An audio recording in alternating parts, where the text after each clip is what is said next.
Hello guys, most welcome. हम कर रहे हैं कॉर्पोरेट अकाउंटिंग। चैप्टर नंबर हमारा फर्स्ट चल रहा है issue forfeiture and re issue of shares. Chapter number first का आज का लेक्चर नंबर 3 है। आई होप आपने स्टार्टिंग के 2 लेक्चर देख लिए होंगे, उससे आपको बेस समझ में आ गया होगा। आज के लेक्चर के अंदर हम इशू ऑफ शेयर्स की जर्नल एंट्रीज करना सीखेंगे। उसका एक न्यूमेरिकल क्वेश्चन सॉल्व करेंगे जो आपके सामने है। ओके, अब इसमें क्या है कि थोड़ा सा आई होप आपको अच्छे से समझ में आया ही होगा अभी तक जो मैंने पढ़ाया है। एक चीज और है, अगर आप बोलोगे तो उसके लिए मैं एक सेपरेट लेक्चर अपलोड कर दूंगा। वो है टाइप्स ऑफ शेयर्स। कंपनीज जो शेयर्स इशू करते हैं वो 2 टाइप के होते हैं। एक होते हैं इक्विटी शेयर्स और एक होते हैं प्रीफरेंस शेयर्स।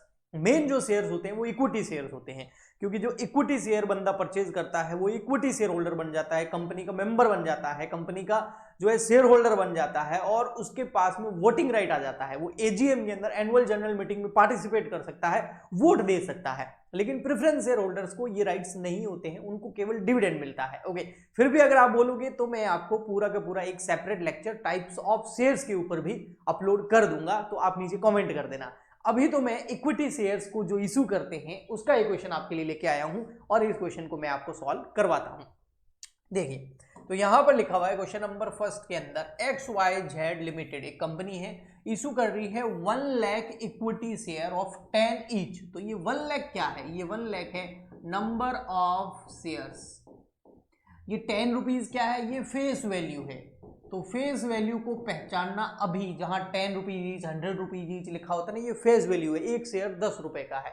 ये फेस वैल्यू यहां आपको बहुत इजी लग रही है, लेकिन आगे जाके ये फेस वैल्यू ही आपकी बहुत मदद करेगी। जो कॉम्प्लिकेटेड जर्नल एंट्री होती है, जब हम फॉरफीचर और री इशू करना सीखेंगे तो वहां पर फेस वैल्यू हमको बहुत अच्छे से कनेक्ट करके अच्छे से समझाएगी। ओके, और अब 1 lakh rupees 1 lakh equity share है, नंबर ऑफ इक्विटी शेयर हो गए और एक 10 रुपए का है। तो हमारा टोटल कितना रुपए हमारे पास आएगा? जब हम 1 लाख शेयर इशू कर देंगे तो हमारे पास आएंगे 10 लाख रुपीज। तो ये 10 लाख रुपीज क्या है? ये है बेटा शेयर कैपिटल।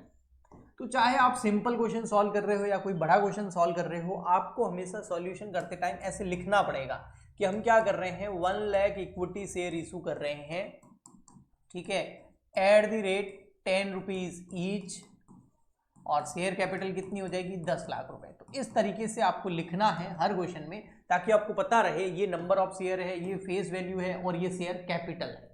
ओके जी, ठीक। अब हम क्या कर रहे हैं, एप्लीकेशन पे सबसे पहले 3 रुपए मंगा रहे हैं। तो 3 रुपए हम एप्लीकेशन पे मंगा रहे हैं पर शेयर। फिर अलॉटमेंट पे हम 4 रुपए मंगा रहे हैं और फर्स्ट एंड फाइनल कॉल पे हम 3 रुपए मंगा रहे हैं। तो 3 और 4 हो गए 7, 7 और 3 हो गए 10। तो 10 रुपए हम जो है इस तरीके से मंगाएंगे। तो यहां पर हमारा एप्लीकेशन पे कितना मनी आएगा? 3 रुपीज। अलॉटमेंट पे कितना आएगा?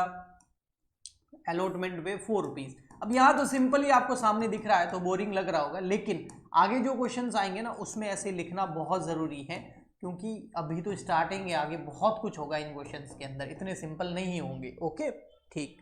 तो आगे देखते हैं अब क्या लिखा हुआ। ये लिखा हुआ बहुत इंपॉर्टेंट है। ये लिखा हुआ all shares were applied for, मतलब हमने 1 लाख शेयर इशू करना चाहती है हमारी XYZ लिमिटेड, और लोगों ने भी 1 लाख शेयर जो है वो अप्लाई कर दिए।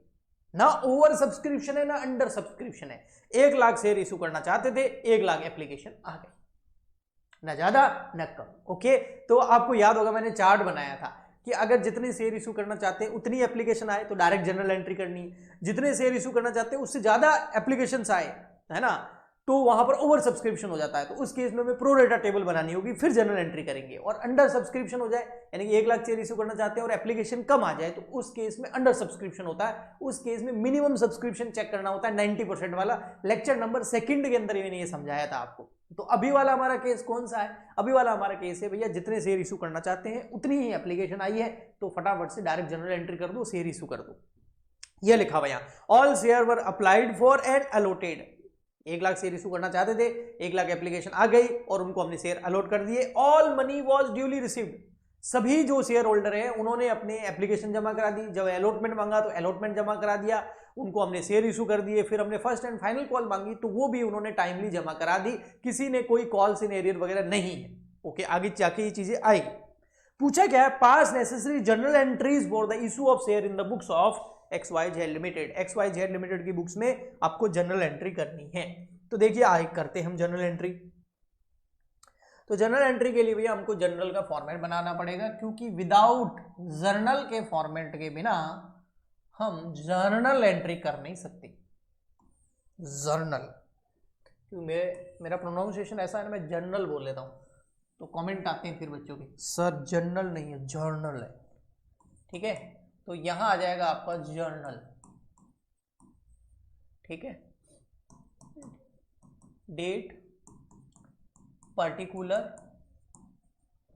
LF, डेबिट, क्रेडिट, ये एक फॉर्मेट होता है, इसके अंदर ही जनरल एंट्रीज हमको करनी होती है। तो एंट्री नंबर फर्स्ट हमारी आएगी, आपको पता है सबसे पहले एप्लीकेशन का पैसा आता है, और एप्लीकेशन का पैसा आएगा तो बैंक अकाउंट डेबिट होगा। बैंक अकाउंट डेबिट क्यों होगा? क्योंकि बैंक में पैसा हमारे आ रहा है, हमारे मतलब इस XYZ लिमिटेड कंपनी के बैंक अकाउंट में पैसा आ रहा है, और एसेट एंड लायबिलिटी वाला रूल लगेगा। एसेट डेबिट होती है, अगर एसेट इंक्रीज हो जाए तो और डेबिट करो। तो बैंक में पैसा आ रहा है तो बैंक कैश, फर्नीचर, ये सब एसेट होता है ना, तो वो इंक्रीज हो रहा है इसलिए मैंने डेबिट किया। अगर एसेट कम हो जाएगी तो हम उसको क्या कर देंगे? क्रेडिट कर देंगे। लायबिलिटी वाला भी लगेगा, ये लेक्चर नंबर 2 में बताया था मैंने आपको, है ना। अगर लायबिलिटी बढ़ रही हो तो उसको डेबिट नहीं क्रेडिट करेंगे, और लायबिलिटी अगर कम हो रही है तो उसको डेबिट करेंगे, ये बताया था ना मैंने आपको, ठीक है ना। तो ये मॉडर्न रूल जो है चलेगा, ये क्लास 11th का रूल है, जो बच्चे कॉमर्स लेते हैं क्लास 11th में, अकाउंटेंसी फाइनेंशियल अकाउंटिंग में ही सिखाया जाता है। तो बैंक अकाउंट डेबिट टू आ जाएगा इक्विटी शेयर एप्लीकेशन। सर ये इक्विटी शेयर एप्लीकेशन क्या है? देखो इक्विटी शेयर एप्लीकेशन जो है ना, एक तरह की हमारी लायबिलिटी जनरेट कर दी है, ऐसा समझ जाओ, या फिर ऐसा समझ जाओ कि भैया ये जो है एक तरह की हमारी इनकम जनरेट कर दी है। क्योंकि अगर इसको लायबिलिटी मानोगे तो लायबिलिटी बढ़ रही है, भाई पैसा आ रहा है लेकिन कैपिटल का पैसा, अभी तो आप एप्लीकेशन अकाउंट में डाल रहे हो ना, तो ये जो पैसा आ रहा है कितना, 1 लाख शेयर पर एप्लीकेशन मनी कितनी है, 3 रुपीज पर शेयर, तो कितने हो गए, 3 लाख रुपए। तो ये 3 लाख रुपए बैंक में आए तो बैंक अकाउंट डेबिट हो गया, एसेट बढ़ गई, और एसेट बढ़ती है तो डेबिट करो, ओके। क्रेडिट इसलिए किया है इसको क्योंकि भैया ये लायबिलिटी है हमारी। क्यों लायबिलिटी है? क्योंकि ये शेयर होल्डर्स का पैसा है, कंपनी का खुद का थोड़ी है, ओके। तो कैपिटल तो लायबिलिटी होती है, लेकिन मैंने इसको कैपिटल अकाउंट में अभी नहीं डाला है, इसको इक्विटी शेयर एप्लीकेशन अकाउंट में डाला है, ताकि मैं आराम से देख के समझ जाऊं ये एप्लीकेशन पे आया था, ये अलॉटमेंट पे आया था, ये फर्स्ट एंड फाइनल कॉल पे आया था, ओके। हाँ, नेक्स्ट एंट्री में मैं इसको कैपिटल अकाउंट के अंदर ट्रांसफर कर दूंगा। यहां आप लिख सकते हैं application money received on 1 lakh share, ऐसा लिख सकते हैं आप। फिर ये आ गया आपका पर्टिकुलर वाला कॉलम बंद कर देंगे। सेकंड एंट्री देखो, सेकंड एंट्री के अंदर क्या होगा, ये जो इक्विटी शेयर एप्लीकेशन नाम की लायबिलिटी है इसको खत्म करो, और लायबिलिटी जब जनरेट करते हैं तो क्रेडिट करो। अभी मैंने किया ही था फर्स्ट एंट्री में इक्विटी शेयर एप्लीकेशन को, लेकिन अगर उस लायबिलिटी को खत्म करना हो, कम करना हो, तो डेबिट करो, तो इसको कर देते हैं डेबिट। ये देखो इक्विटी शेयर एप्लीकेशन डेबिट, ये लायबिलिटी गई, ठीक है। हाँ, इस लायबिलिटी को कहाँ ट्रांसफर कर रहे हैं? कैपिटल में, क्योंकि कैपिटल का ही पैसा है, तो यहां लिख देंगे हम to equity share capital account, capital account. तो एक लायबिलिटी खत्म हुई तो डेबिट, एक नई लायबिलिटी जनरेट हुई तो क्रेडिट, क्योंकि लायबिलिटी को अगर कम करना हो, खत्म करना हो तो डेबिट करो, बढ़ाना हो, न्यू जनरेट करना हो तो क्रेडिट करो। तो यहां हम क्या लिख देंगे, application money transfer to capital account, share capital या कैपिटल अकाउंट, ऐसा हम नरेशन लिख सकते हैं, इसको नरेशन बोलते हैं, आपको पता ही होगा वैसे तो, ठीक है। तो ये हमारी 2 एंट्रीज हो गई, ठीक। अब आएंगे हम थर्ड एंट्री पर, जो कि हमारी अलॉटमेंट की। अब होगा क्या, मैंने आपको लेक्चर नंबर 2 में भी बताया था कि ना अब बैंक वाली एंट्री पहले नहीं होगी, क्योंकि होता क्या है, थोड़ा सा लॉजिक आप खुद लगा के देख सकते हैं। होता क्या है कि एप्लीकेशन तो लोग जमा करा देते हैं, उस समय हमें पता नहीं होता कंपनी को कि भी कौन कौन एप्लीकेशन जमा कराएगा, पब्लिक में कोई भी करा सकता है। तो पहले पैसा आता है, उसके बाद हम उसको कैपिटल में ट्रांसफर करते हैं। लेकिन अलॉटमेंट के टाइम तो कंपनी पहले अलॉटमेंट ड्यू करती है, पहले कंपनी मांगती है, फिर बाद में लोग जमा करते हैं, क्योंकि अलॉटमेंट के टाइम कंपनी को पता होता है कि भाई किस किस बंदे की एप्लीकेशन आ गई है, अब उससे अलॉटमेंट मांगना है। तो यहां पर ड्यू की एंट्री पहले होगी, यानी कि ये वाली एंट्री पहले होगी, ये वाली। तो इसमें क्या करेंगे हम, इक्विटी शेयर अलॉटमेंट को डेबिट कर देंगे और टू इक्विटी शेयर कैपिटल। अब इसका भी मैं लॉजिक बताऊंगा, आप समझना। देखो अब आप बोलोगे सर ठीक है, अलॉटमेंट के 4 रुपए हैं तो 1 लाख मल्टीप्लाई बाय 4, तो ये हो गए 4 लाख रुपए। ये तो सर ठीक है, और यहां पर मैं नरेशन भी चलो लिख ही देता हूं कि अलॉटमेंट ड्यू हो गया, ये भी ठीक है। लेकिन आप ये बताओ कि इनको डेबिट क्रेडिट क्यों किया? देखो जी, कैपिटल का पैसा है और कैपिटल एक लायबिलिटी है तो क्रेडिट करना ही है, क्योंकि लायबिलिटी बढ़ती है, कैपिटल बढ़ रही है तो क्रेडिट करो, ओके। लेकिन सर इसको इक्विटी शेयर अलॉटमेंट को डेबिट क्यों किया? क्योंकि ये एक तरह का एसेट जनरेट कर दिया है मैंने, इस तरीके से समझो। एसेट क्यों जनरेट कर दिया? क्योंकि अभी पैसा आना है बट आया नहीं है, इस तरीके से आप समझ सकते हो। तो जब पैसा आएगा तब सर क्या कर देंगे, इसको क्रेडिट करके इस एसेट को खत्म कर देंगे। ऐसा नहीं लग रहा, एक तरह का डेटर जनरेट कर दिया है। तो यहां पर हम एंट्री कर देंगे, भैया पैसा आएगा अलॉटमेंट का, तो bank account debit, asset increase bank नाम की, और ये जो अलॉटमेंट था ये एसेट का पैसा आना था इसलिए डेबिट किया था, अब आ गया तो इसको क्रेडिट कर दो। एसेट बढ़े तो डेबिट, कम हो तो क्रेडिट। पैसा मांगते थे तो एसेट थी, पैसा मिल गया तो वो एसेट खत्म हो गई। तो यहां आ जाएगा आपका इक्विटी शेयर अलॉटमेंट। अगर आपका बेसिक अच्छा है ना तो जो मैं बोल रहा हूं वो आपको पूरा अच्छे से समझ में आ रहा होगा। लेकिन अगर आपको बेसिक में थोड़ी प्रॉब्लम है, फाइनेंशियल अकाउंटिंग में सेमेस्टर फर्स्ट में अच्छे से प्रिपरेशन नहीं की है, तो फिर आपको तकलीफ आ सकती है। लेकिन मेरी बातें सुनते रहें, आपको अच्छा समझ में आएगा। यहां पर नरेशन लिखेंगे, allotment money received, allotment money received on 1 lakh share at the rate, वो आप लिख सकते हैं, मैं थोड़ा सा इतना ही लिख रहा हूँ, ठीक है। इतना आप भी लिखेंगे एग्जाम में चल जाएगा। नरेशन अब ज़्यादा इंपॉर्टेंट नहीं रहेगी, आगे बड़े बड़े टॉपिक्स आएंगे वो ज़्यादा इंपॉर्टेंट रहेगी। लेकिन अगर क्वेश्चन में कुछ नहीं बोला हुआ है, साइलेंट है, तो आपको नरेशन हमेशा लिखनी ही चाहिए। थोड़ी लिखो पर लिखो, उसके मार्क्स मिलते हैं। हाँ, क्वेश्चन अगर बोल दे जैसे नरेशन नॉट रिक्वायर्ड, तो फिर आपको नरेशन नहीं लिखनी।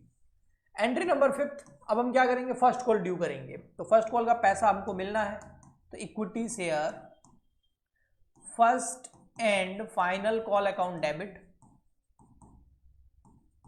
ठीक है। ये एसेट जनरेट कर दी, भी पैसा लेना है, और इसके साथ साथ में जो पैसा आएगा ये क्या है, ये एक तरह की लायबिलिटी है, कैपिटल है। कितने शेयर पर, 1 लाख शेयर पर कितने रुपए, 3 रुपीज। अच्छा, ये 3 रुपीज मैं कहां से ले रहा हूं ये आपको पता है ना, ये रहा देखो, एप्लीकेशन पे 3 था, अलॉटमेंट पे 4 और फर्स्ट एंड फाइनल कॉल पे कितना है, 3। तो हम यहां पर लिख देंगे, सॉरी 1 लाख मल्टीप्लाई बाय 3, तो ये हो गया आपका 3 लाख, ओके। यहां लिख देंगे हम क्या, first and final call due, okay जी। अब इसकी क्या होगी, बैंक की एंट्री। बैंक की एंट्री में क्या करेंगे, पैसा आएगा और सभी लोगों ने अपना पेमेंट कर दिया है ना। कहाँ लिखा हुआ है सर सभी लोगों ने पेमेंट कर दिया, ये लिखा हुआ है देखो, है ना। All money was duly received. Duly received का मतलब समझते हो, मतलब जैसे जैसे ड्यू होती गई वैसे वैसे रिसीव होती गई। तो यहां पर देखो, ये मैंने ड्यू ही तो करी है, यहाँ ऊपर मैंने ड्यू कर दी है फर्स्ट कॉल, अब ये रिसीव भी होगी। तो कितनी ड्यू हुई थी, 3 लाख, तो रिसीव भी हो जाएगी 3 लाख 2, और ये जो एसेट है ये खत्म हो जाएगी, equity share first and final call 3 lakh, okay जी। यहां लिख देंगे हम first and final call money receive,